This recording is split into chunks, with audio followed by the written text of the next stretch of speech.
Manchester United fans are sick seeing Bruno Fernandes limp off again. At Villa Park, Aston Villa fans roar, dreaming of a title charge. Arsenal fans celebrate top for Christmas after a gritty win at Everton. Welcome to up-to-date Premier League, Matchweek 17. Every team, fully covered in under 10 minutes. The 5-game run is over, but the scoreline isn't even the worst news. Despite Cunha's equaliser giving United some hope, the game truly turned at halftime, when Bruno Fernandes' hamstring snapped. The verdict? No conductor, no attack. To make it worse, fans are questioning Lenny Yoro, labelling both Rodgers' goals as preventable. Instead of climbing into 5th, United remains stuck on 26 points and facing a harsh reality check for Amorim's rebuild. Aston Villa fans have seen 10 wins in a row. They didn't just beat Manchester United 2-1 at Villa Park, they proved they can win the hard way. It was the Morgan Rodgers show. He delivered a brace with 2 near-identical rockets from the edge of the box. United did stay alive thanks to a defensive lapse from Matty Cash, but crucially, Villa didn't blink. They absorbed the pressure and held the line. Villa are 3rd at Christmas on 36 points. They're just 1 off City and 3 off Arsenal. This isn't just a good run anymore, it is a genuine statement. Arsenal fans showed up anxious, not about effort, but about spark. This was a must-win to get back on top, and they got it. 1-0 away at Everton, sealed by a Gyökeres penalty. Even with control, it still felt a little fragile. Too much reset football, not enough punch. Declan Rice won people over late with those lung-busting runs to close it out. Arsenal stay first, up from 36 to 39 points. Top at Christmas. City fans arrived confident and demanding, and they got exactly what they wanted. 3-0, another clean sheet, and Haaland on 19 before Christmas. Cherki kept making defenders look uncomfortable, and Reinders cashed in. Bigger picture? The 2 Nicos are starting to look like real rotation options, not just cameos. City stay second, up from 34 to 37 points, still right on Arsenal's heels. Chelsea walked into St James's Park bracing for chaos, and the first half was exactly that. 2 down, no rhythm, and supporters questioning the early risk-taking that fed Newcastle momentum. Then the captain flipped it. Reece James bends in a beauty, slides back to right back, and suddenly Chelsea look composed. João Pedro levels it, and a late James goal line moment preserves the point. Chelsea stay 4th, up from 28 to 29 points. Relief, but also why only 45 minutes? Liverpool take 3 points in North London, but it never felt comfortable. Slot needed a response, and the second half subs delivered. Isak scores, Ekitike heads in, and it looks settled, until Richarlison makes it frantic late. Reds fans just wanted game management, and Alisson and Van Dijk had to clean up the mess at the end. Liverpool jumped from 8th to 5th, rising from 26 to 29 points, level with Chelsea. Sunderland fans call this a free hit, and they'll take the point with a grin. 6 AFCON absences, a tough away trip, and they still look like a team that knows exactly who it is.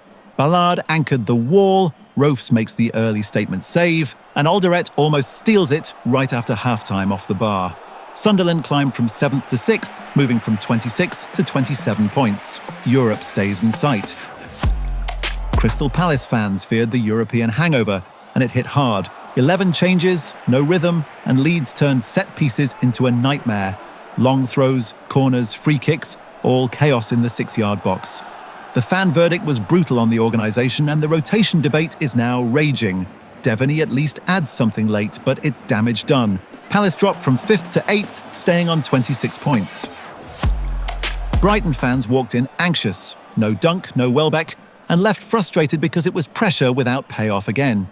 FIFA hits the bar early, Ayari wastes the clearest looks. And the big question keeps hanging there. Where are the goals coming from? Verbruggen ends up the standout just to keep it 0-0. Brighton moved from 10th to 9th, up from 23 to 24 points. Still winless in 4. Everton fans came in defiant. New stadium rocking. Injury list a mile long, and most would have taken a point. They matched Arsenal early, then one costly handball flips the whole day. After that, the fan verdict is simple. Without Ndiaye and Dewsbury Hall, there's no attack. 0 shots on target. Tarkowski fought like a captain, but it still slips away. Everton dropped from 9th to 10th, staying on 24 points. Newcastle looked electric early. 2 goals in 20 minutes, and Voltemade was fearless.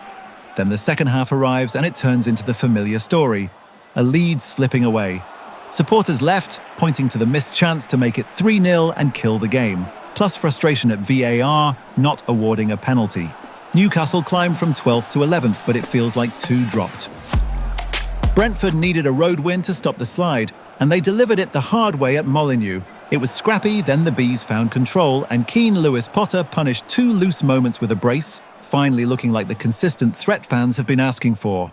And after the late penalty concession, Kelleher saves it and seals the clean sheet. Brentford jumped from 14th to 12th, surging from 20 to 23 points. Tottenham fans walked in resigned and anxious and somehow left furious and weirdly alive. The match flips on 33 minutes with Xavi Simons sent off, and Spurs instantly have to climb uphill. Liverpool make it 2-0, but here's the twist. Spurs finally show some fight. Richarlison bundles one in late, then Romero's red card kills the comeback before it can really ignite. Spurs slip from 11th to 13th, still on 22 points. Pressure on Frank only grows.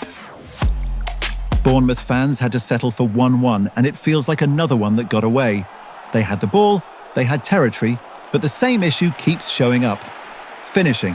Semenyo breaks the deadlock, again looking like the most reliable spark, then late chances go begging and it turns into frustration. Bournemouth drop from 13th to 14th, moving from 21 to 22 points. 8 without a win. Leeds fans are buzzing because this wasn't just a win, it looked like a plan.